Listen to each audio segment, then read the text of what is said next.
We are live. Welcome to SCRUM CON 2021 online. We normally hold this convention in a physical space in the suburbs of Washington, D.C., and we will again in 2022. So watch our SCRUM CON website or our Facebook page for any updates about the 2022 convention.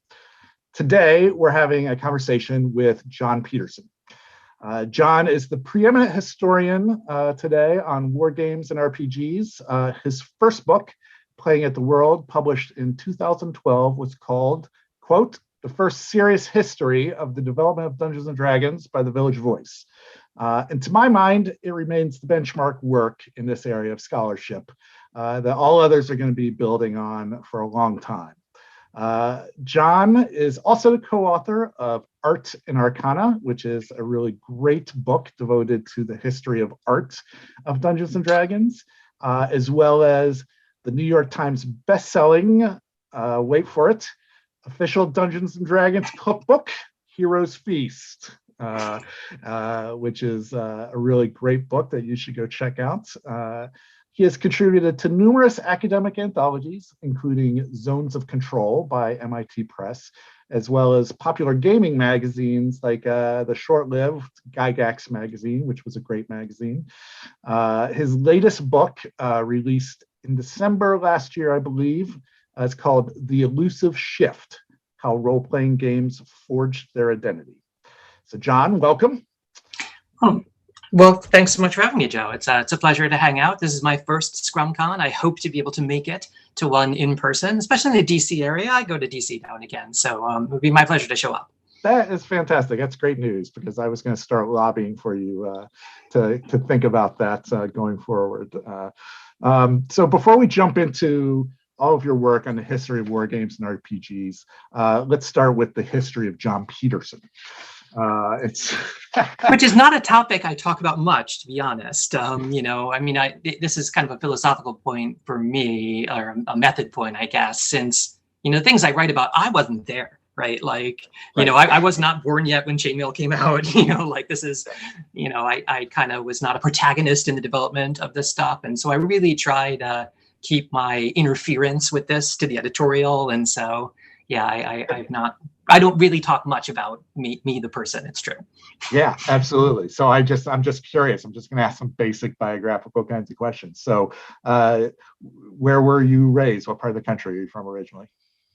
I mean, I guess I was mostly raised in Philly, and that I went to like the same school for kindergarten through 12th grade in Philadelphia. But, since my parents split up when I was pretty young, I actually was kind of ping-ponged a bit, as one is under those circumstances, really between like Philly, Boston, a little New York, a little Princeton, so East Coast, Northeast. Yeah. That's cool. That's interesting, all interesting kind of culturally rich places to grow up in. So yeah, Philadelphia is known for its cultural richness of hoagies, tasty cakes. It's the tasty cakes I miss most. You can get tasty cakes here on the West Coast, but like those butterscotch crimpets I was so addicted to when I was a kid, and you can't get them fresh here. You got to go back to the tri-state area to get them fresh. Yeah, absolutely.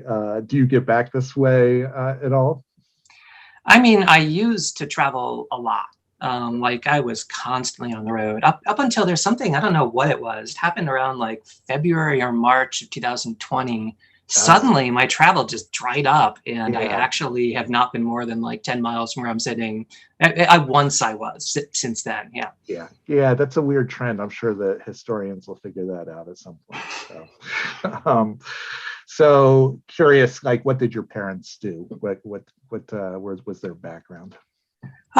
So my mother actually worked mostly in intelligence analysis. Actually, she ended her career at Defense Intelligence Agency before she retired. And my father, although he was by training first a philosopher and then a lawyer, became a finance executive, and spent most of his career at kind of top tier finance companies. He too is retired. So, right. That's interesting. So your mom, it doesn't sound like you guys ever lived in the Washington D.C. area, though, as working in defense. Well, she does now, obviously. She did, yeah. But really, that was after she initially actually worked on organized crime. So when I was growing up, she worked for the Pennsylvania Crime Commission, studying the mob of all things. Fascinating. And and so it's actually really she worked on financial analysis of the mob, and then after, again, there was this other thing, I don't know, it was in 2001, suddenly a lot of people's careers changed around then. And she started working on financial analysis of terrorism around that time. And that's kind of what took her down that path. That's interesting. Just a small tangent that I actually helped. I work at the International Monetary Fund, and I actually worked on a comic book specifically about the country of Nepal's efforts to develop institutional capacity to combat the financing of terrorism, because that became such a big issue in 2001. And then when a country doesn't sort of meet certain kind of basic standards in their banking systems and whatnot for dealing with that, it becomes really hard for them to form the like international trade relations they need, because their banking systems are just seen as too vulnerable. So that's interesting. Your mom was working on that. I mean, the good news is that our monetary system has become so much less opaque since the introduction of cryptocurrencies. That's made everything really easy. Now, if you're trying to trace that money, it's anyway. Exactly. Yes, I can imagine the challenges are manifold. So just out of curiosity, what was your first exposure to RPGs and war games?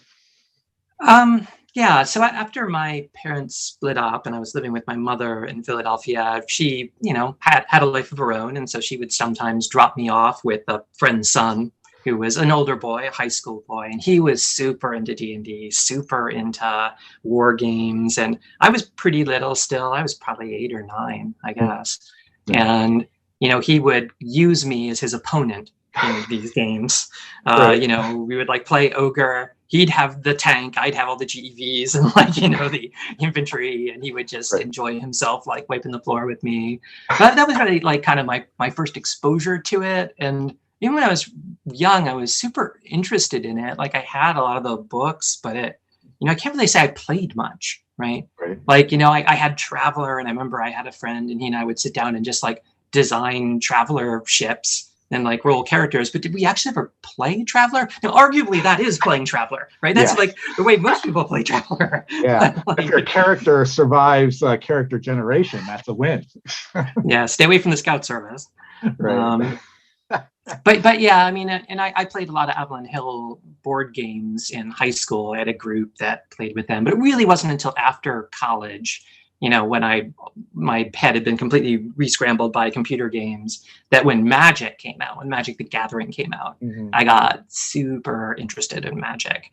And it was kind of my interest in Magic that got me hanging around hobby stores and meeting people who were, playing Vampire the Masquerade, doing vampire LARPs, doing heavily hacked second ed D&D. And that's kind of in like the mid 90s when I started to get really serious. And then for about a decade, I didn't do anything other than playing various RPGs. So yeah, that's interesting. I never got pulled into. I was one of those people who went into a couple-year hibernation around gaming, and it happened right when the collectible card games became so popular. And I guess I'm just curious: is your story a common one of people sort of coming into game shops because they want to play Magic and whatnot, but then discovering other games and getting pulled into RPGs that way?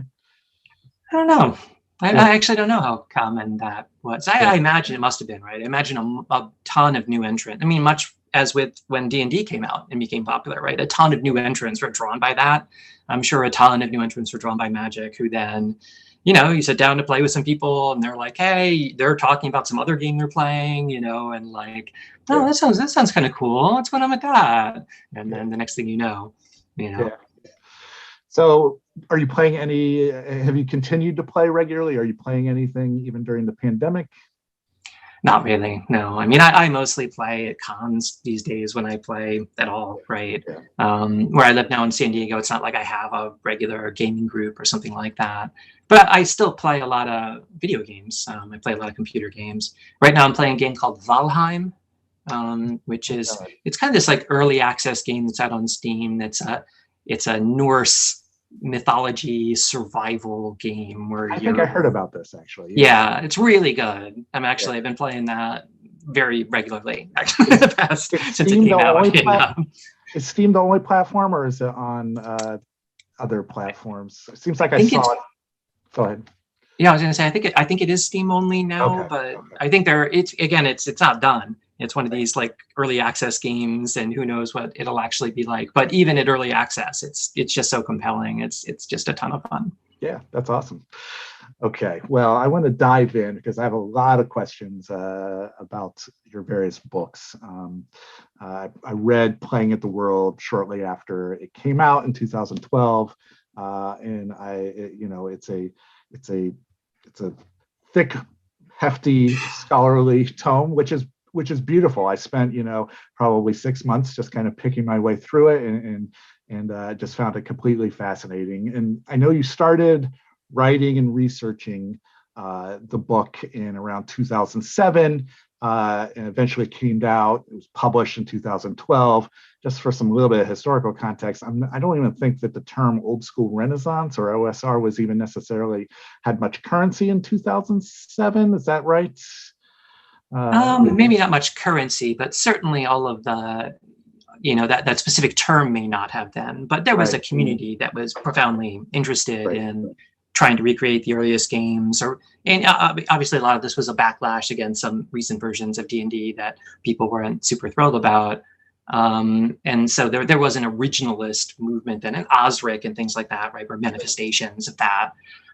So I mean, I think it was out there. I wouldn't say I moved in those circles. Right. I mean, I was really, what I was doing was kind of more with the collecting community. You can't hide traces of your digital existence anymore, right? So if you go back and look at sites like Tome of Treasure, it's not a well-known site, but you'll find things I was writing there in 2007 and 2008 posts as I'm trying to find all the issues of the International Wargamer, or going through Tony Basseld's Slingshots, or, I mean... That is a great resource. I've visited too, because I have the collecting bug in lots of areas. And in the past few years, I've really been drawn, not to the sort of rarest of ephemera that I think you probably are drawn to for your research, but I really am fascinated. And actually, from reading some of your books, it sent me out looking for certain old, early games and supplements and things like that, because it's the period I got my first exposure in 1979, and I was pretty young, kind of like you. I was about 9 years old at that point, first exposure, but I kind of got a taste of what gaming was like, the sort of texture of it in that period, and it definitely had its own sort of feel in that late 70s, early 80s kind of climate. By the time book came out, though, 2012 is still a few years off, I think, from the big resurgence, popular cultural resurgence of role-playing games. I think 5th edition was still a couple of years out. Did you have any sense that was the trajectory of gaming at that point? Absolutely not. Just dumb luck, right? That I happen to be working on this thing at a time that's about to become super popular again, and the next thing you know, people are asking you to do like Art and Arcana, right? And like things like that, right? It was not at all clear to me that D&D would be anything other than an object of nostalgia to a small, dedicated group of basically grognards, right? At the time that I was working on this. I was much more, and this comes through, I'm sure, in the kind of side bits, the epilogue and the introduction of Playing at the World.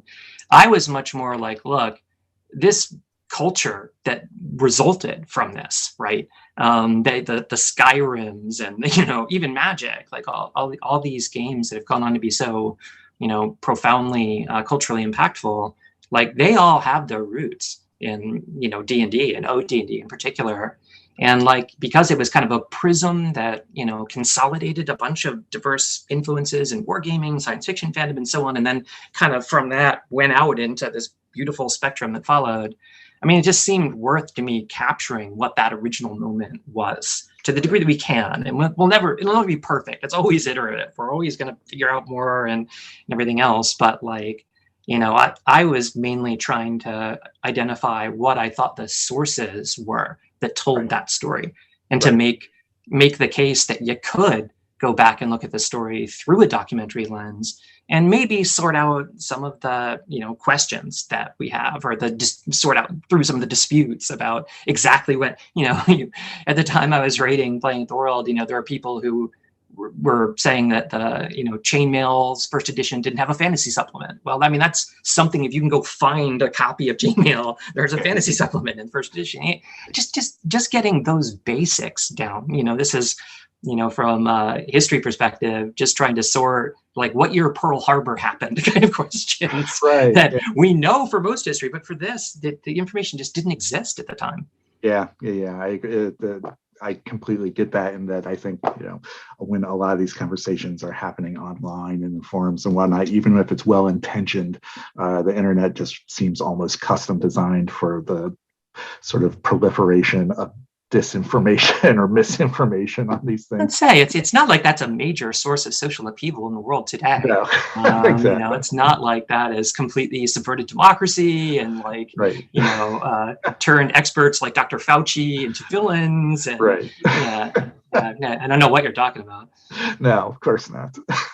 So you touched on something that I found particularly interesting, and that was your sort of approach to that research, and you look at almost exclusively, if my memory serves, it's sort of documentary evidence, the published materials as your primary sources. You didn't conduct a lot of personal interviews with the principals who were still alive. Though you thank a number of them in the acknowledgement section of your book for answering some of your questions, it sounds like, that you had during the research. So can you just talk a little bit about your approach and why you chose it?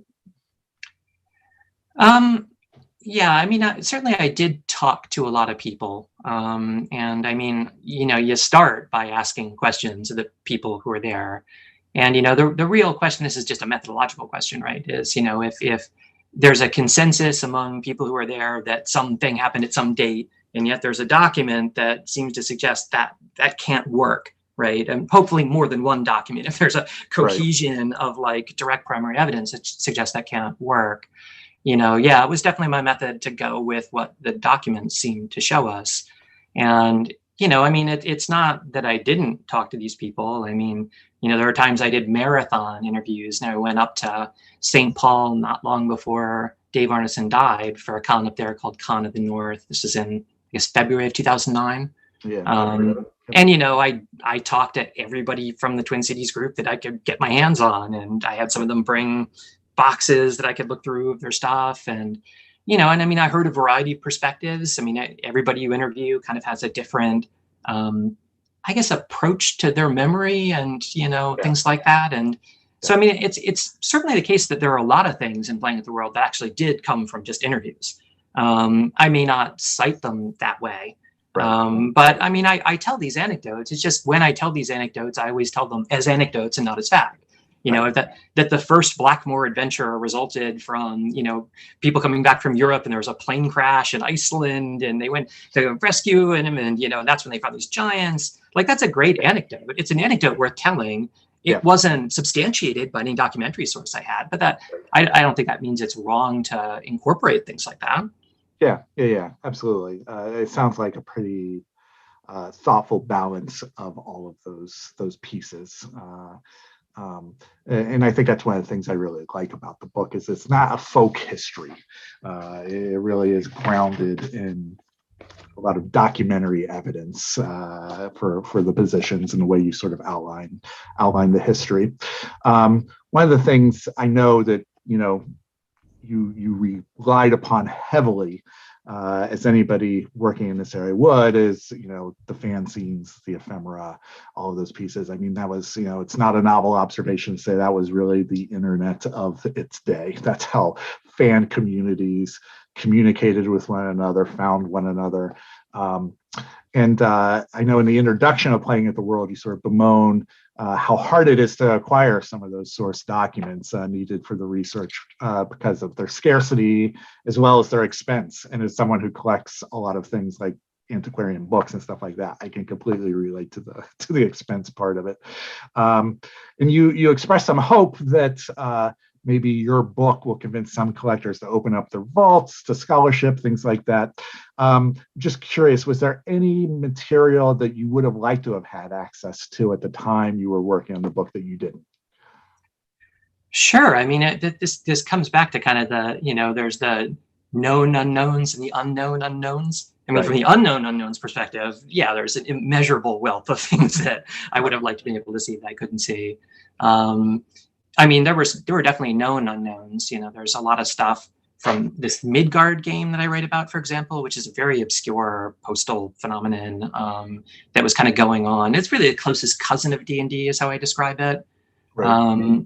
Like that stuff that I knew I only had like the barest fragments of. Like now I have quite a bit more. And it does indeed come down to the fact that after Playing the World came out, there were a lot of people who approached me and said, oh, if you're interested in this stuff, drop by. Like I've got some of this stuff you should see. Or, it opened doors, as did my subsequent work. And so definitely, I think we can do much better than Playing with the World. There's no question about that. It was, the best I could do. And it was definitely worth getting it out when I did because it triggered so much, right? Right. Yeah. But yeah, I mean, the list of things that I wished I had and didn't have when I worked on Playing with the World is like, thousands of elements long.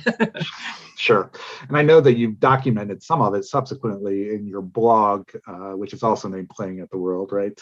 So like, give me an example or two of something that you subsequently discovered or some piece of material that you didn't have access to that somehow materially changes your thinking or some finding. Well, Leonard Pat's the obvious one, right? Like this is something that I kind of knew existed. It's like alluded to in Playing at the World that the guys in Niwa and this Boston area miniature wargaming club had staged some kind of Middle Earth battle in 1970. And, the problem is the fanzine that comes from, called The Courier, is super obscure. And like even actually after copies of The Courier started to appear, there's a site that resells PDFs of these with the permission of the rights holder. The issue that had this wasn't even available because the person who owned the rights to The Courier did not even have this issue, right?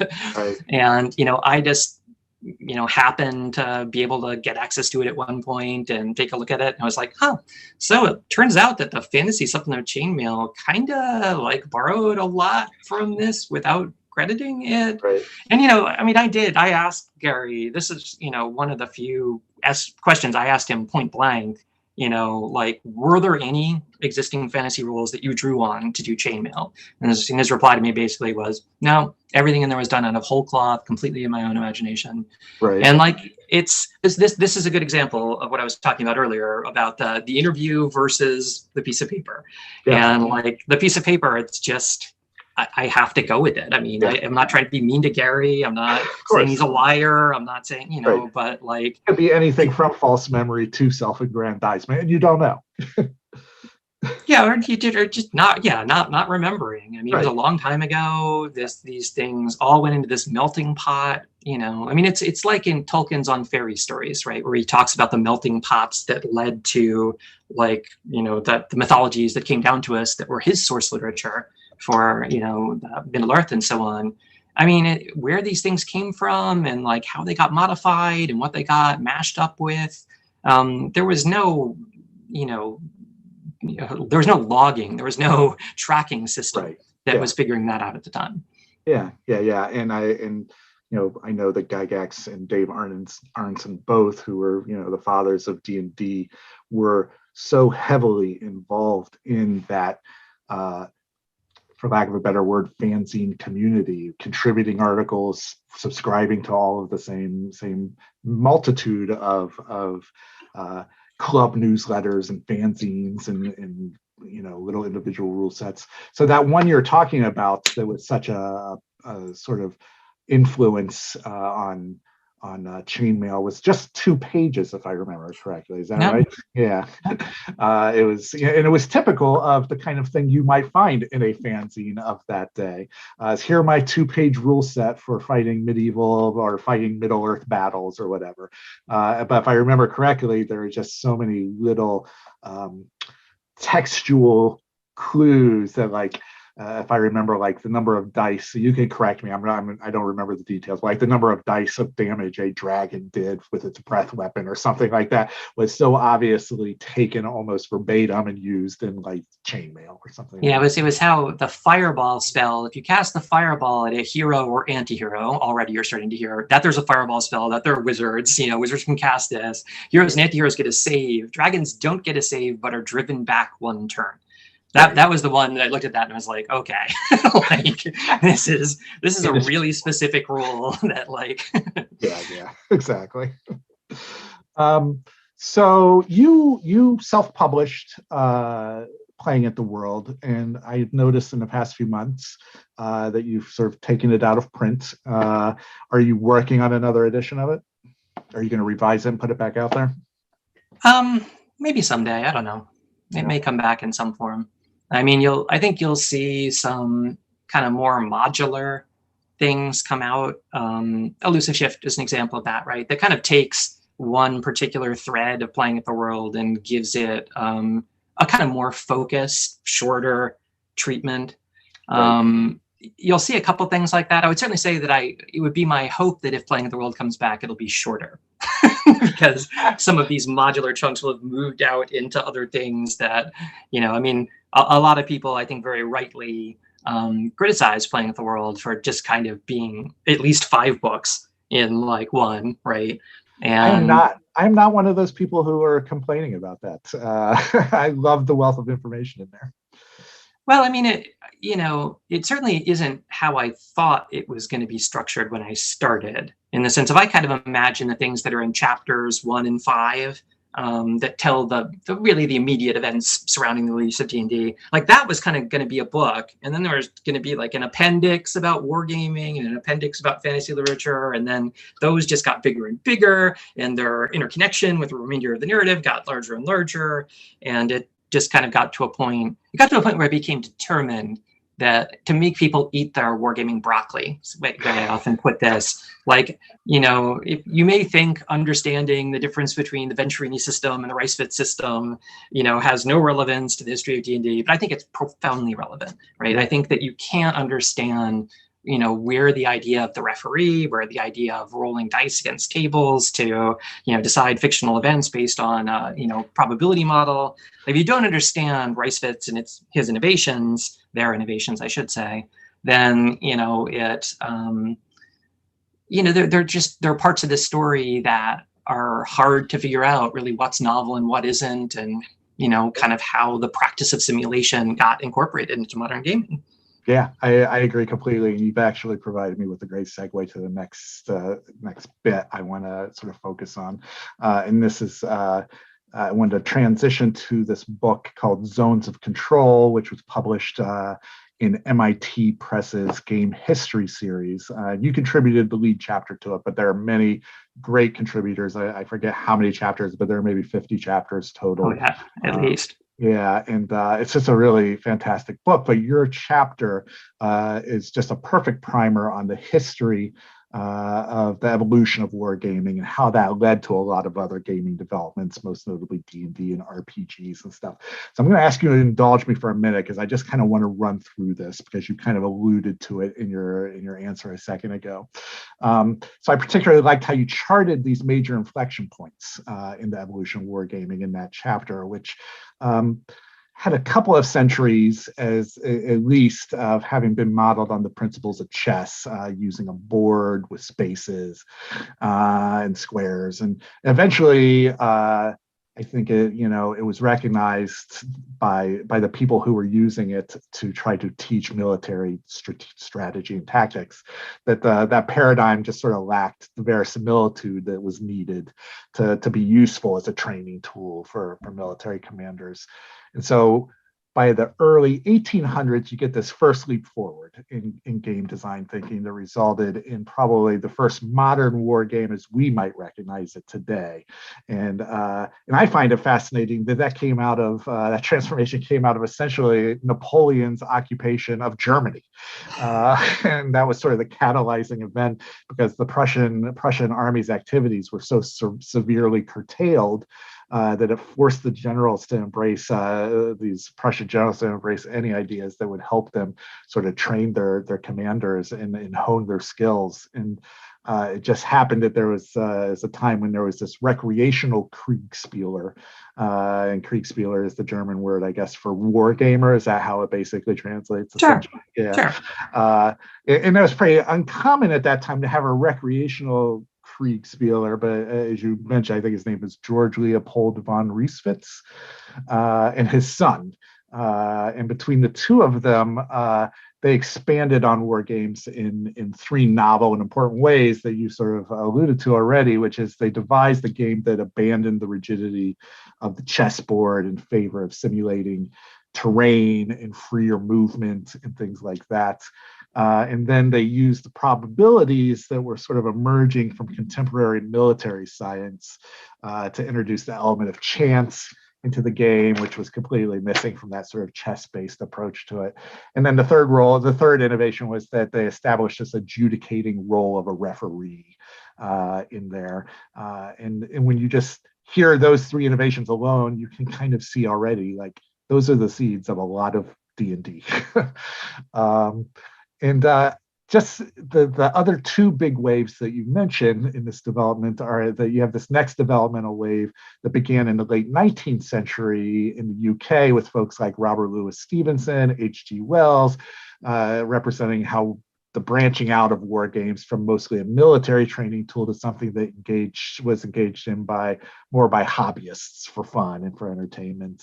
And then by the mid 20th century, you have this next wave where wargaming is pushed forward again, this time in the United States, where you have companies sort of coalescing around the commercial sale and packaging of hex and counter war games and things like that. Is that basically right? That's basically right. Yeah. Yeah. Do you want to expand on any of that?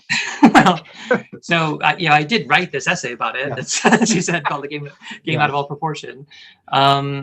I mean, yeah, I guess the one thing I would probably add to that, maybe two things. The free Kriegspiel movement, I think, is a really crucial addition to this, which really started around 1870 with Verdi de Vernois, and like the notion that all the rules that had been developed in the Reiswitzian tradition, right, were often like shackles for the referee, and really the referee should be able to exercise more discretion. And so much of what ended up in D&D, I think, ultimately owes to that free Kriegspiel. Kind of the referee, you just tell the referee, this is what I want to try to do, and you don't know anything about the system, right? And the referee may do something very complicated behind, the scenes to give you a resolution, or may just give you an answer based on their judgment. But, that loop, that feedback loop, which, in the time of Reiswitz in the early 19th century, was based on written orders, more or less exclusively, right? Like he was trying to teach military commanders to be able to write orders the way they would in the field. And so his game was kind of like the black box of being in a Napoleonic era commander's tent, where someone comes in and says, here's field reports. We heard that, French troops are like moving like over this hill, and you write an order. Okay, well then the 3rd division is going to go this way. And he was trying to make sure when people wrote those orders that they were unambiguous, that they were thoughtful, and they had good results. He was trying to train that way. Whereas by the time of Verdi de Vernois, it was much more conversational. It was much more in this, okay, well, I'm going to send my scouts ahead, this far, and Verdi would answer, okay, well, this is what happens. What do you do next? Right. And like that, yeah, once you get to that, you're pretty close, right, to what we see as the engine that powers RPGs.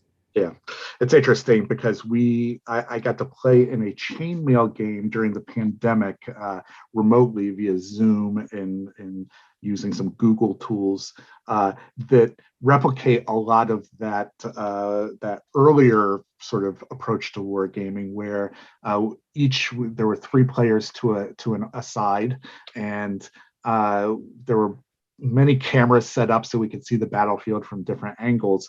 But we all had to submit our orders as written orders in a Google Sheet. to the game master. And we were allowed, each side was allowed to go into a breakout room privately and discuss amongst ourselves, okay, what do we want to do in this turn? But then we all had to individually enter our orders into this Google Sheet that all got funneled to the GM, who then looked at them and tried to interpret and execute them. And sometimes he did it in ways that were what we wanted. And sometimes it's like, oh, I wasn't as clear about, I wanted him to like go this way, not that way, or whatever. And it became a really interesting exercise in that part of wargaming. It's like it really created that feeling of that what's the term I'm looking for? The command friction or whatever around, like, how do you get your guys to move across the board that you want in the way you want them to. Another question I had is just thinking about this, you hear a lot about H.G. Wells' Little Wars, and it was, an actual published book, which is pretty significant in that it was one of the earliest examples of something that was supposed to be for popular dissemination. Do you have any evidence, or have you seen anything that people were actually playing his rules? Are there any popular culture accounts of people playing them? Well, I mean, there was a group that was called the British Model Soldier Society, which started at, I want to say 35, I could be wrong. So, I mean, remember, Little Wars came out right before the Great War. Right. Like, it was really poor timing. And so, I mean, I'm not sure there was that much uptake of it immediately because of that. But certainly, I mean, you see the great, both, UK and continental figure collecting societies all beginning to embrace various forms of amateur Kriegspiel, often informed either directly or indirectly by Wells. So, I mean, for example, there's a Swedish author, his name is Ossian Elgström, who put out a book really just on the heels of Little Wars that was about how you make war with tin soldiers, and it was quickly translated into German. And like that German translation informed a lot of the Clio was what the group was called in Germany, the main club around figure collecting. They started working from Elgström's rules a bit, as did some Swiss and French groups around it. So, I mean, you definitely see the uptake from that. And, an American corollary would be, a book like Sham Battle, right, which was kind of more kid-oriented, that was kind of showing how you can conduct wars like this. So, I mean, probably the best documentary evidence you have outside of the club zines when they started to form is just the proliferation of texts that are clearly reacting to the release of Little Wars. I could do that. I do it a little differently, but right. And also, I was also doing this 30 years earlier, and I'm just documenting it now. It just so happens I don't release this until right after H.G. Wells put out a book about it, which there's probably a kernel of truth in all those things, but whether they really would have been the way that they were written without Little Wars having come out is, I think, the interesting question. Yeah, absolutely. So I want to get us up to your latest book, The Elusive Shift, which I read and loved as much, or maybe even as much at least, as Playing at the World. And it focuses, some people will say mercifully, focuses on a much tighter period than the sort of multi-century history of wargaming that is Playing at the World. And in this book, you're essentially looking at a period, am I right, like early 1970s through about 1980? Is that accurate? Yeah, I mean, I think the main focus is from 75 to 80 or 81. Yeah. I mean, you got to talk a bit about the precursors, right? Which it does early on, but it's really quite focused on like 75 to 80. Yeah, and so just looking back, it seems like the seeds of the latest book can be traced to the introduction to Playing at the World, where at one point you write, and I'm just going to quote it. What was it exactly that Dungeons & Dragons pioneered? While it's tempting to count role-playing among its innovations, that poses certain difficulties. Famously, the game's original rulebooks do not contain the construction role-playing. Only in hindsight did the role-playing element in Dungeons & Dragons become preeminent, and thus one can hardly attribute the definition of role-playing to its authors. Did this question feel like unfinished business from your first book? I mean, it certainly felt like something that deserved its own treatment. And again, the lens through which it deserved its own treatment, and that is the lens that Elusive Shift adopts, is, the question of, how did RPG theory start? Or who are the first people that tried to create litmus tests? This is role playing. This is not role playing. Because the way the term got attached to these practices, D&D, and the games and the traditions that followed it, was kind of a historical accident. And this is something Playing at the World discussed. How there were reviewers who started using it, and then the people over at like Flying Buffalo and Metagaming kind of picked up on it because they were under, cease and desist orders to stop invoking D&D in their ads, and so they needed a term that meant kind of a game like D&D, and role playing just became it. But yeah, once that association happened, it became kind of a self-fulfilling prophecy. Well, okay, if these are supposed to be role-playing games, like what does that mean? Like what kinds of things should you do and not do that are different from earlier conflict situation games if this is a role-playing game?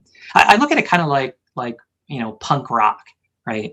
Like there were a bunch of people who were playing like garage music in the early to mid 70s, that was getting faster and cruder, and like eventually some people like looked at that and were like, okay, that stuff is punk rock. But then, go a couple of years later, and you can find bands that are like, we're going to be a punk rock band. And what does it mean to be a punk rock band? I was more trying to get like that thing, right. I guess. Sure. Yeah. That's interesting. So one of the things that really surprised me when I read the Elusive Shift is how quickly the various communities of gamers and the discourse that was happening in the fanzines, in the magazines, honed in on just how quickly they honed in on these fundamental questions about games and game design and the philosophies about what does and doesn't make for a good role-playing game. And the serious players were identifying some of the same issues in the mid to late 70s that are still being debated. Very sometimes fractiously debated today. And some of those things are things like the importance of storytelling versus players' game mastery, or whether simulating a world was preferable to playing a character, or where is the agency for world building? Where does that reside in the game? And I was curious your thought. Did you expect this when you sort of dived into this material?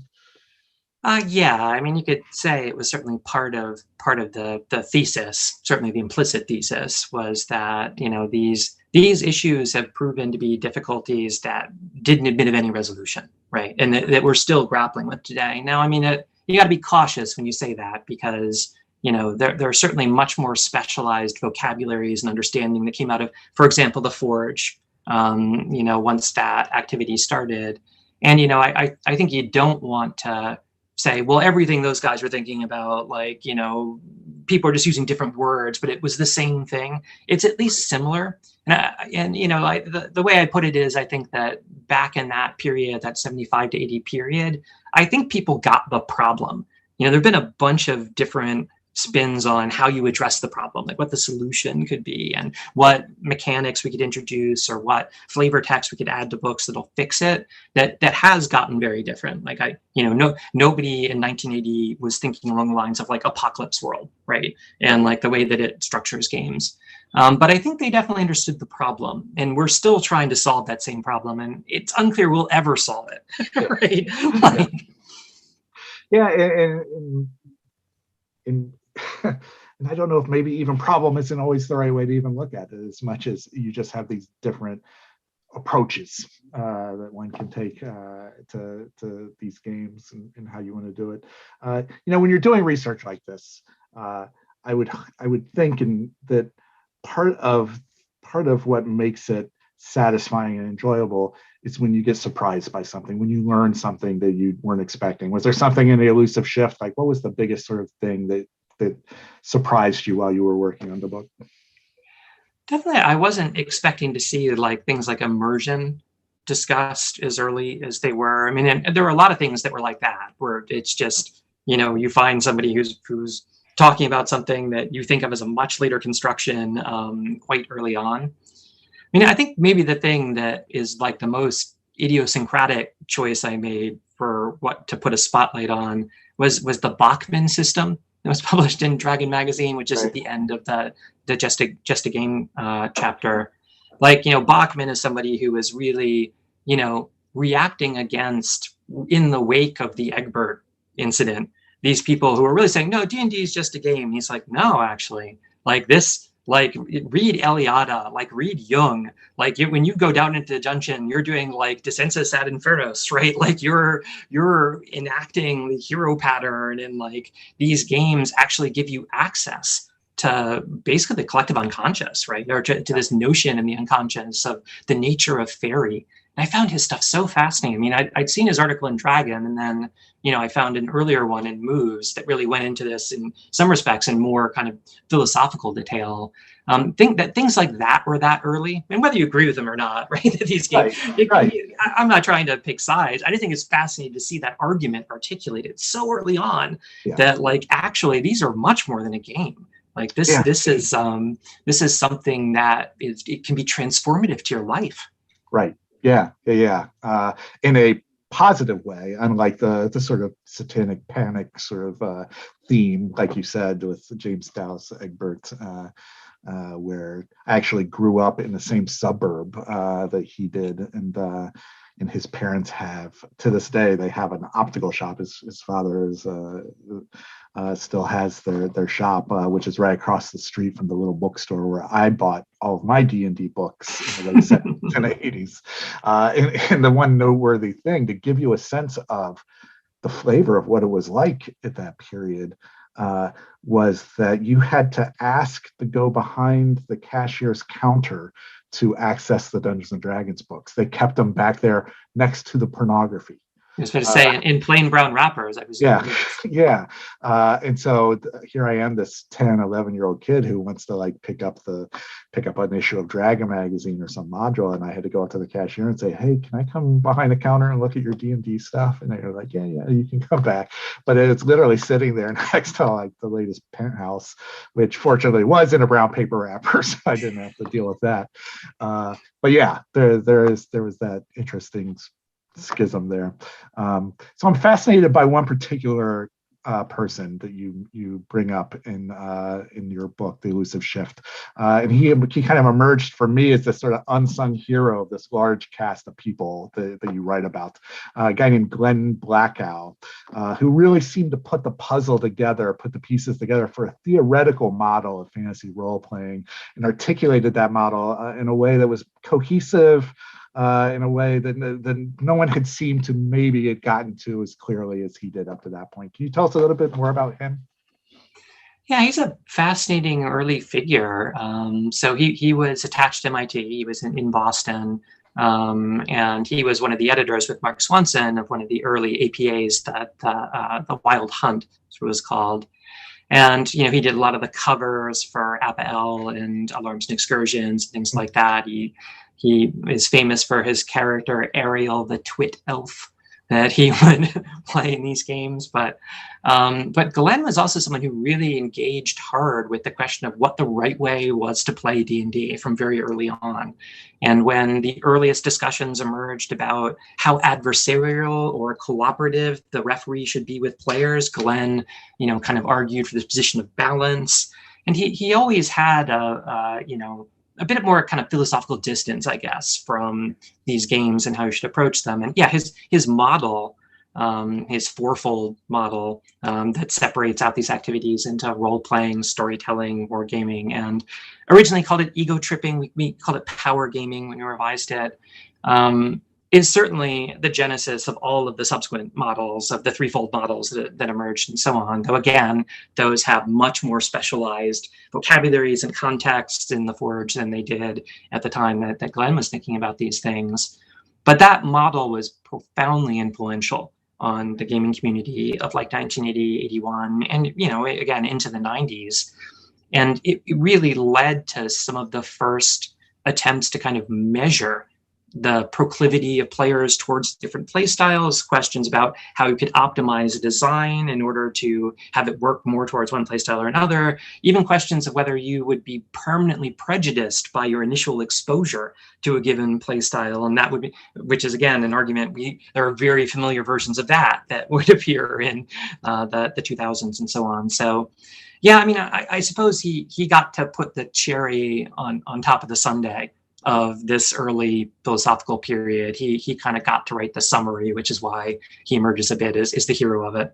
Yeah, absolutely. So it's interesting when you talk about things like him and his work being profoundly influential, because it feels like that there's I don't know if counterintuitive is the right word, but there's this tension because a lot of this writing was taking place in things like the Wild Hunt, in fanzines and club newsletters and things like that. Do you have a sense of were game designers at companies like TSR or all the myriad other companies? Do you feel like they were plugged into that fanzine culture and were being exposed to a lot of those ideas? So maybe TSR least, but outside of TSR, very much so. And like, remember as well, I mean, Glenn wrote the original version of his model for Wild Hunt number 50, but it was then reprinted in Different Worlds. Now, Different Worlds reach a lot more people than the Wild Hunt did. And then it was incorporated into various books, right, that people started writing about this, that were widely read by the design community. And, at the very tail end of the Elusive Shift, I show how people like Jonathan Tweet and Robin Laws started contributing to alorums and their interaction with people there on these things. So I mean but again, going back to Tolkien and on fairy stories and the melting pot, these ideas, once they got out there, just became things people endlessly interacted with and adapted, just like they did in the game system, right? I mean, in the same ways, even they were kind of made, people made them their own. The way that we make game systems our own when we run these RPGs. And so, I mean, it's always difficult when you talk about something being influential. I mean, you see it more again just by the long shadow cast of this notion you can chop up these player types these ways. Some model roughly like it, that has roughly the same categories, is then respun and presented by somebody else later. I mean, that's kind of what the influence often shows up as. Yeah, I agree. And when you said put the cherry on the top, I think that's the right metaphor, because a lot of these ideas were there, but he kind of brought it all together and kind of articulated the taxonomy or the spectrums in a way that's just kind of brought it all together in a way that I could see how once you saw his work, how it would really change the way you sort of conceptualize, especially as a designer, how you're going to try to, what ends of these spectrums you want to try to shape your game to fall in. Just out of curiosity, of all the games you wrote about, because you write about a lot of games from that period, which is such a fertile, interesting period. Of all the ones that you wrote about, what was one of the more interesting ones for you that was not D&D? Legacy, Steve Felt's Legacy is a super weird game. It's not a successful design by any stretch of the imagination. It's horribly incomplete. But, he introduced these concepts into it, like his intentionality system that you could kind of use as a referee to steer players towards particular story elements or focuses that you wanted to have, by kind of gifting them with these bonuses to die rolls to particular kinds of things that they're trying to do. I was really interested in systems like that, where he also kind of eschews experience levels in favor, or indeed even the kind of quest for treasure and power in favor of information levels, and actually quantified, you're starting to figure out what's going on with the world you're in, and we have a way to kind of match that and model that. As a early system, this is a 1978 system. It's certainly a fascinating one. I also gained a lot of respect for bunnies and burrows, which is a kind of weird thing to say, but kind of huge following. I mean, I know it's got people who feel very strongly about it. Well, just its system innovations and the Yeah. way that they talk about role playing, the way that they set up the game. I thought that, really had a lot more influence than you might think. Yeah. A lot of things that followed that used its experience role kind of model, for example, rather than the accumulation of experience points. Right. That was pretty cool. And, I've always known basic role playing from the Chaosium. Obviously, they started chipping with RuneQuest around 1980. But like, there's really something about looking at BRP in isolation. It's 16 pages and it's an original version, kind of explaining the basics of this is what it takes to run a role-playing game with our system. I certainly gained immense respect for BRP as an articulation. It's another, I think, it's another cherry. This Sunday has a couple cherries on top of it. It's pretty decadent. But I think BRP was another cherry that was on top of the gaming of that kind of early period of role-playing. Right. Yeah, absolutely. So I just have a couple other questions, but I want to encourage folks who are in the Zoom meeting, if you want to ask any questions, just go to the chat, type them in, and I'm going to turn to any questions you good folks have in just a couple minutes. So I'll give you a couple minutes to enter some questions in the chat, and I'll ask a couple more myself here. So you've spent a lot of time researching these formative figures and the gaming milieus in which they did their work and in which they gamed. If you could choose any time in sort of the entire history of gaming in which or any group of gamers or a gaming scene, say, it could be anything from like, I would love to have played a game of Little Wars with H.G. Wells, or I would have loved to have like been in the room when Gygax was playtesting the first rules of D&D before they were published. Do you have anything like that where you wish you could have been there? Wow, that's a tough one. I think I would have loved to have played in Norman Bell Geddes' games in New York in the early 20th century. That's probably a little too obscure. Yeah, tell us why. So Bell Geddes ran a series of these bizarre war game campaigns, but he also had all these amazing mechanical contrivances that he used. He built kind of early, almost arcade style, like horse racing systems. He was an industrial designer. He's famous for the Futurama comes from him. But he had this really weird gaming community that just seemed really cool to me. Like, the more I read about Bell Geddes' stuff, the more I really wish I could have seen it. Very inadequately documented, although this is something some researcher, not me, needs to do, like a bio of Norman Bell Geddes. There's, I understand, papers held by universities to go into on this, but his game's particularly interesting to me. Blackmore, right? Who wouldn't have want to have been there for early Blackmore? There's, but in some ways, I guess that, we don't have a lot of like recordings of Gary and Dave actually running games, right?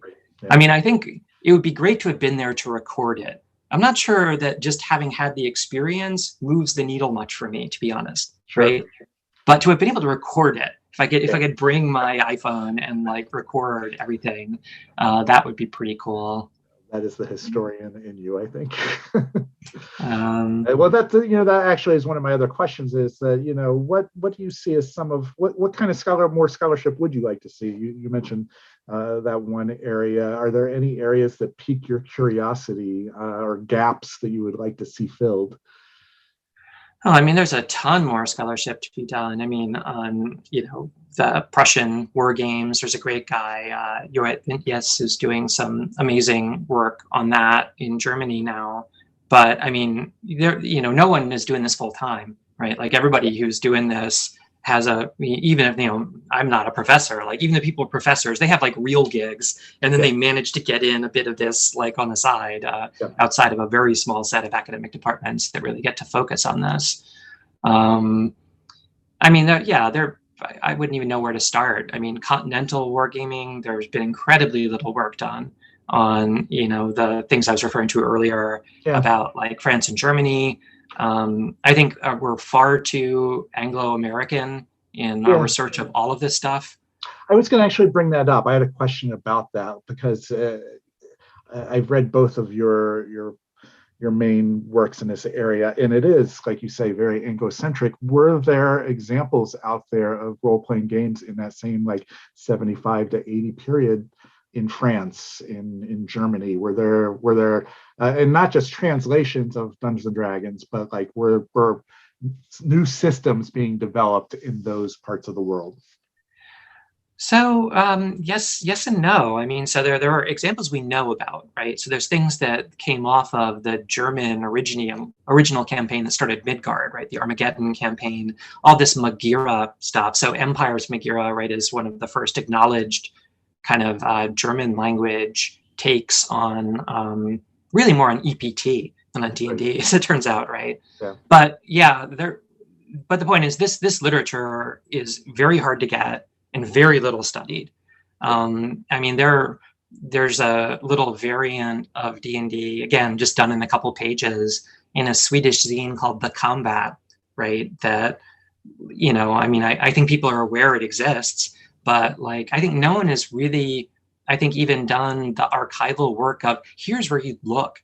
Like there are a whole bunch of these French, Swedish, dippy zines that were actually more attached to science fiction fandom than they were to wargaming, where people talk about some of this stuff. And the problem is just, it's a lot. They're incredibly hard to find. Many probably have not survived. And I mean, we've been fortunate, I think, in terms of the stuff we've managed to get access to. I am not sure we're going to be so fortunate for some of that stuff on the continent. And, you know, there's a whole bunch of just obscure little war games in the 20th century. How much they're like role-playing games, we don't really know yet. Like, so yeah, I mean, there's just archival work, which, having done it for the last 15 years, I can say it's really, you look at 100 things to find one thing that's relevant, right? Right. Yeah. And so it's tedious, it's not glamorous, it's not, you know, and it, you know, to many, it's not even history, right? I mean, it's not history in the sense academics think about history. It's just archival work. There's so much more of it to be done. Right. Yeah. And I know you've worked in some of that. And just to give some people some context, I mean, especially a lot of that material you were looking at from the 60s, 70s, 80s, the fanzines had print runs of like 25, 50, 100. They were like very small, like part of the APAs, the Amateur Press Association, where you often only received a copy if you were part of the circle of people contributing something to that copy. And so the scarcity, I think, is hard to overstate in that regards. And so, and as someone who is very passionate about preserving sort of the legacy of all kinds of things. For me, it's preserving the legacy of illustration art in the work of artists from the early 20th century. I'm very sort of sympathetic to and empathetic to that struggle. And I know that you've done a little bit of work. I think you mentioned to me that you even were able to contribute some scans or some issues of one of I think the longest running fanzine, Alarms and Excursions, that started in 75 and has been published monthly until this day, except for like a couple of months that the publisher had to take off for like a surgery or something like that. And you were able to, like, even she didn't have copies of everything that she had published. Yeah, I mean, it's really great that those are now available. And I mean, but you know, there are so many things like it, right? There are so many of these little appas, and you know, it's not just Alarms and Wild Hunt and Lords of Chaos, and in New York, APATUD. You know, there's Morning Star. There in Australia, there's Troll Crusher. You know, and I mean, no one is looking at, can we get all the Morning Stars together? At least not that I know of. That'd be great. Yeah, like I've been seeing, these things are like so hard to get.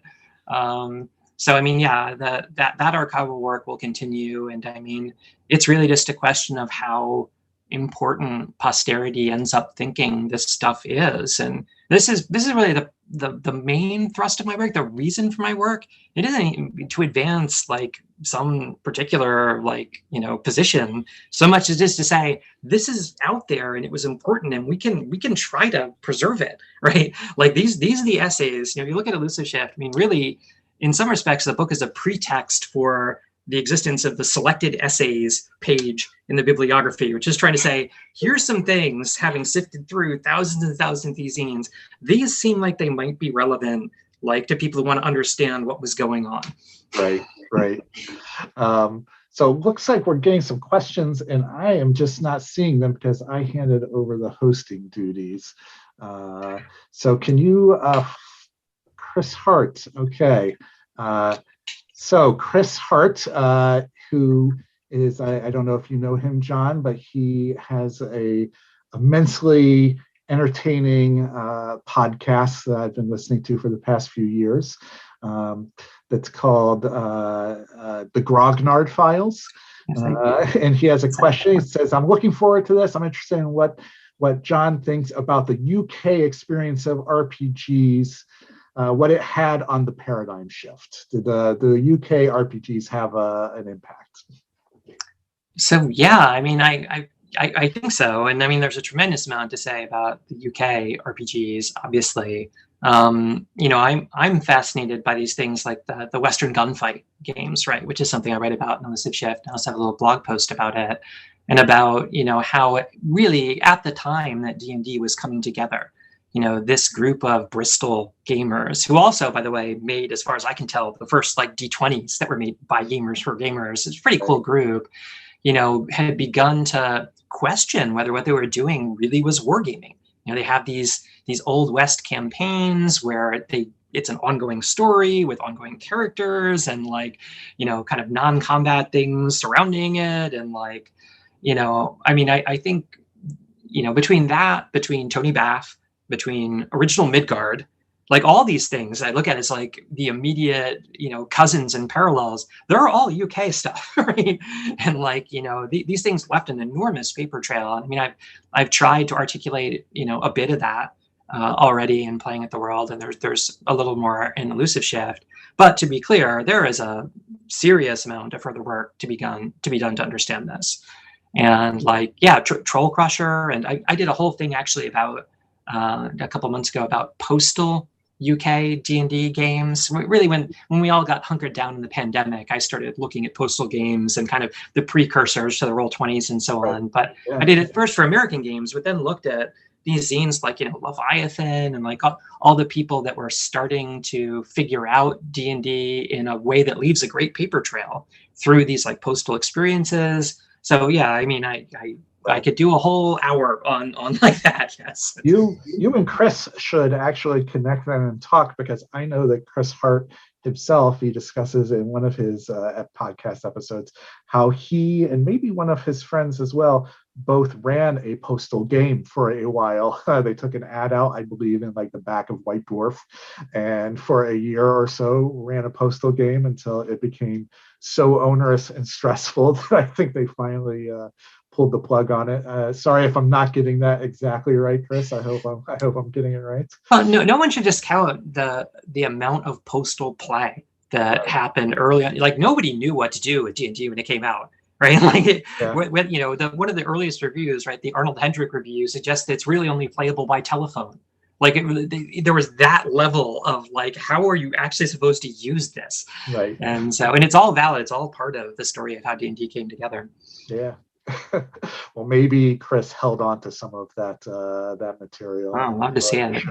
Yeah, willing to share it. Neil asked a question I think we touched on already. He wanted to know when you first started playing RPGs, which you touched on a bit, and it sounds like you really were very much got heavily involved in it after sort of your Magic the Gathering card playing experience when you discovered Vampire the Masquerade and stuff like that. And I kind of had a follow-up question about that, though, which is that, you don't write about you haven't written much about anything past a certain period, past around 80, 81. Do you ever imagine yourself writing something about more of those immersive story-driven games that really seem to sort of spark your passion when you first started playing? Yeah, I mean, ideally, I'd like to get up to when I started, at least to Vampire. And I've got some ideas about that I'm kicking around. I don't know what it'll end up looking like, but I think it's not unlikely I'll follow the LARP thread in particular, just because I think that one, and Playing at the World already does this a little, right? It does like the SCA in Coventry and, you know, these early phenomena that I think kind of helped inform the reception of D&D, even if they were not causally in the path of like Gygax and Arneson and those guys. And I think there's definitely more to say about that. Great. Dave Hipple, who I know I chatted with him just before we started, and watching from the UK. I'm going to read his because it's a couple of paragraphs. So, and I told him that I would do my best to reflect what he wants to say here. He says, although I'm a longtime RPGer, starting in the 70s with D&D, then Traveler, Call of Cthulhu, etc., this particular session appeals primarily to my academic research. I work mainly with genre, especially fantastic narratives in all media. A lot of my work is very meta, examining a range of critical attitudes. Here, I wonder about two things. One, the way that some people find the unreal realms of science fiction, fantasy, and role-playing sorry, I'm going to try to start this again. The way that some people find the unreal realms of science fiction, fantasy, and role-playing transparently easy to navigate. Okay, so they find these realms transparently easy to navigate, while others find them inaccessible and even embarrassing. So that's one bucket. And then the other bucket is there any research on the therapeutic, educational, or other cultural benefits of social gaming in general, and RPGs in particular, in contrast to the Satanic Panic thing? And I think you already talked about the one guy, is it Bachman, who writes about the whole RPG as a Jungian exercise kind of thing. But are there other more contemporary people who've written about that? Sure. I mean, I immediately go to like Jane McGonigal and Reality is Broken, books like that are maybe looking more through the video game lens. But if you go actually to the Routledge RPG Studies anthology, I think there's a couple of things about therapeutic application in that. There are a lot of people who work on this, and a lot of anecdotal, certainly, stuff about this. It seems like kind of anybody who writes a memoir that has D&D or RPGs or games in it, you know, is really highlighting their intense social anxieties and how this helped us get through it. And I still have the intense social anxieties. So, I mean, if it's supposed to get me through it, I don't know if I'll ever get up to the other side of it. But I think it's finding kindred spirits. You know, it's finding people who aren't going to judge you for sitting around the table and playing make-believe. Sure. Yeah. And, you know, I mean, to the first question as well, I mean, yeah, I mean, the degree to which these worlds are accessible and compelling to people is a very interesting question. And I mean, I think there is a lot of contemporary research, in particular, about who we're not including in, especially the original worlds that have been built up around these RPGs. And, you know, that I think that literature is going to receive considerably more attention going forward.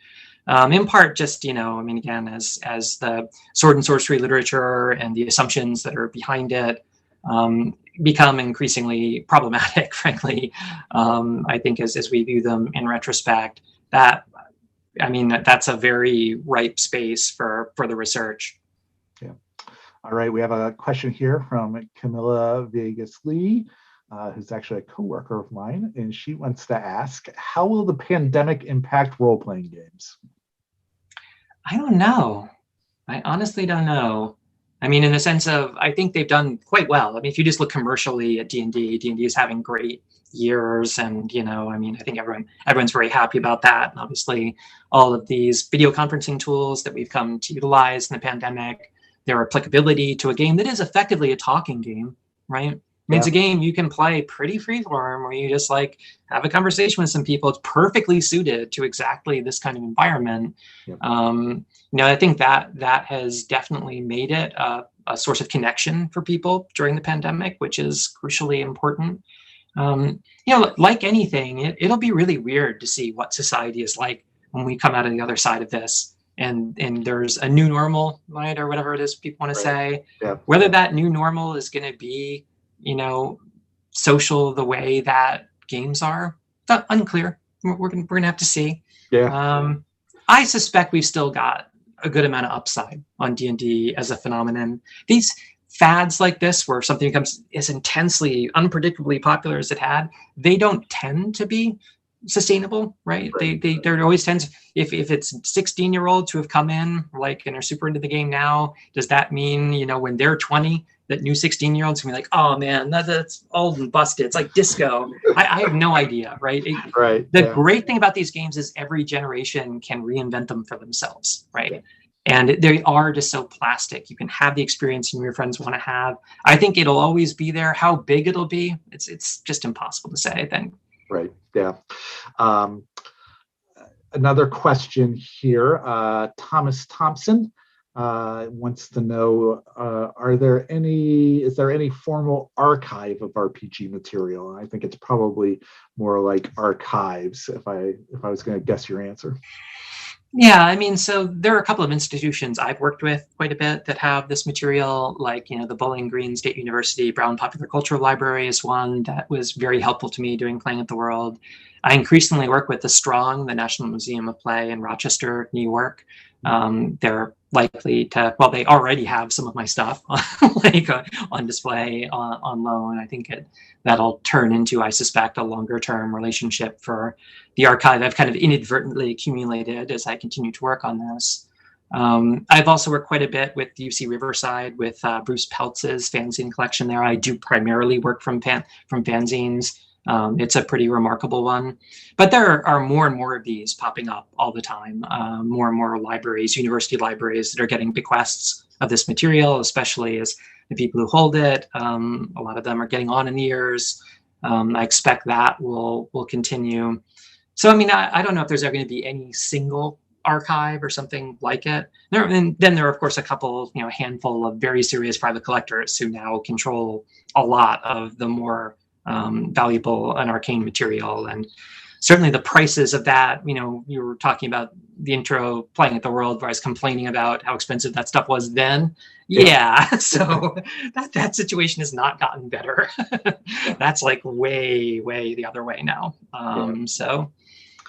And I can relate to that as well, because my interest in this area of early 20th century illustration and cartooning, when I first had the disposable income to afford to maybe acquire some of that art maybe 20 years ago, it was something that I could afford to acquire often. And in the intervening 20 years, it's become such a area of interest for collectors that I'm priced out more often than not anymore, and it's frustrating. But that's original art, which is a whole different market than just being able to access the research material that you want to be able to do for your research work. We have another question here. Okay, no, I'm just being told. So if anybody has any questions, a lot of people did ask some questions. If anybody has any final questions, shoot them my way. I'm just going to make an observation, ask Jon to comment on it. But we talk so much about fanzines and how important they are to your work. And, we've seen this cultural gravitation back toward tabletop gaming, whether it's role playing or miniatures gaming or just even bigger board gaming, and how huge that is after spending a long time, a few decades now, of everybody being pulled in the direction of computer gaming, online gaming, console gaming, things like that. And so you kind of have a bit of this shift, and you see the shift culturally in lots of places, going from digital streaming back to collecting vinyl to going back to these analog tactile physical experiences. And you've seen that happen. You've seen this sort of reblossoming of fanzine culture, I think, in the past few years as well.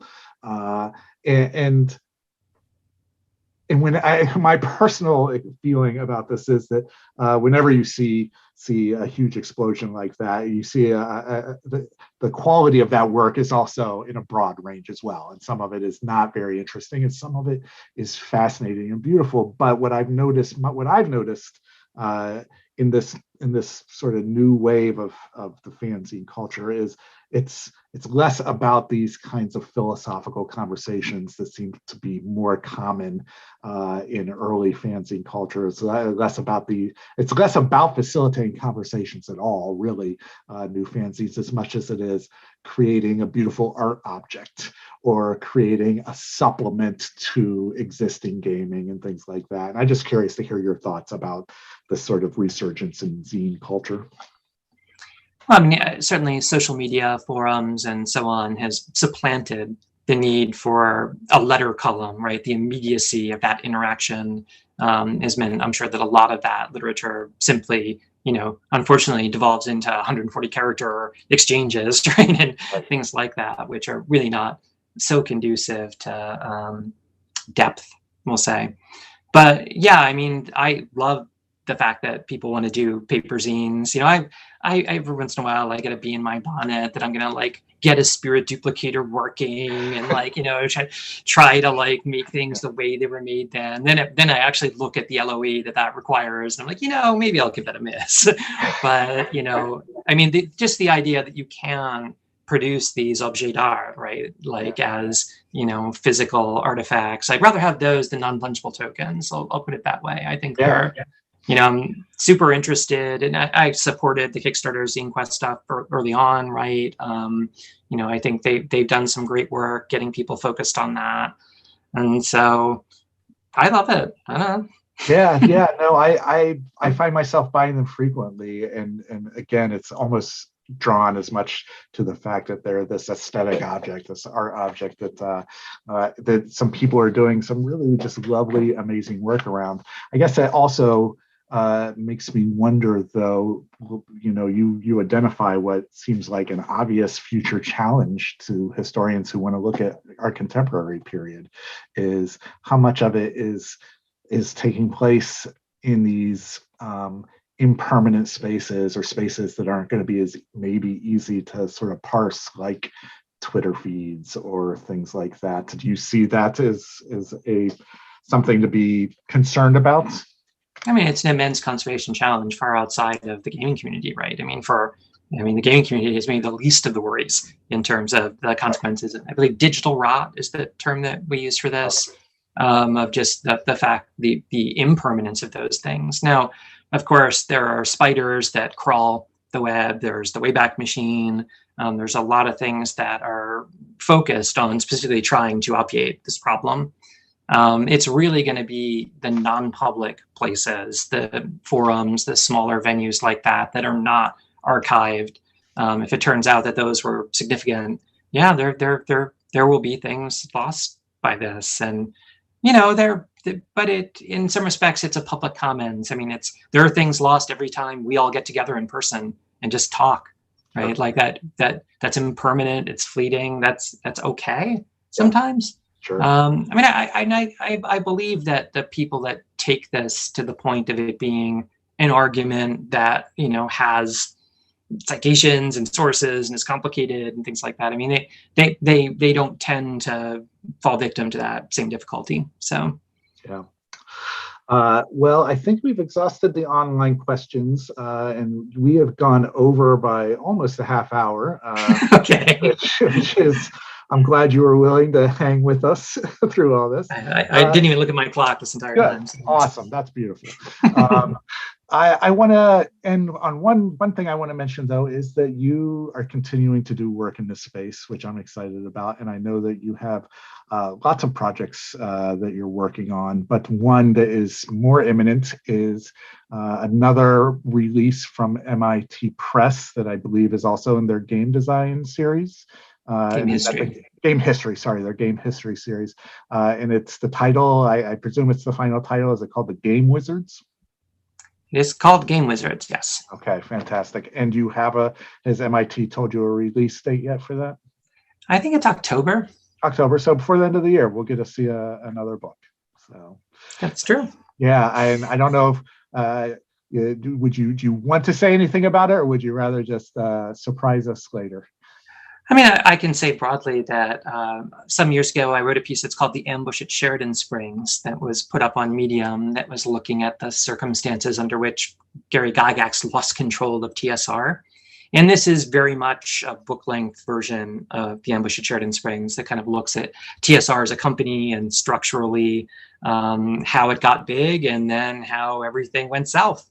So it's not a happy story, but that's funny because I remember, and I have no expectation for you to remember this very short exchange you and I had like in 2013 or 14, sometime shortly after I read Playing at the World, and I asked you, are you ever going to consider doing something that goes beyond around 75, 76, or wherever, kind of the cutoff point for Playing at the World, something that maybe looks at more of the history of TSR. And I remember your response at that time was, I don't know if anybody wants to read that. That just sounds too depressing. So somewhere along the way, you talked yourself into going ahead and writing about it. Well, I mean, partly this is something where I kind of accidentally ended up with enough of the material, just accumulating the stuff over the years, internal things about TSR and its finances and corporate governance and things like that. I mean, I kind of felt obligated to do this. Sure. Yeah. Sure. Yeah. No, I get it completely. Anything you want to say in parting before we wrap this? I mean, nothing more than to thank you for having me here, Joe, and to thank everyone who showed up and who's watching on the stream afterwards. It's my pleasure to be able to appear at SCRUM CON and talk about my stuff, which I'm always happy to do. Yeah, well, we are honored to have you, and I know you were friends with one of our co-organizers, Zach Howard. Right. And Zach Howard has a great long-standing blog where he focuses on specifically the Holmes edition of the basic Dungeons and Dragons set. So if anybody's not familiar with Zach's blog, I believe it's called the Xenopus Archives, and he does his own version of digging deep into the history of that very particular niche of D&D, which is fascinating in its own right. So check out. It is. It's great stuff. And, I mean, and his looks at the Holmes manuscript, right, the development draft of Holmes, I think is the only place you will find that information. And so, I'm always thrilled to see people doing stuff that I don't have to do now. So exactly. I get it completely. This has been great, Jon. We really appreciate making the time to chat with us, and hopefully this will be a thing where we'll see you again at a future SCRUM CON in person next time. Yeah, that'd be fantastic. Thanks, everybody. Thank you so much, Jon. Take care and have a good day. You too, man. All right, bye-bye. Bye-bye.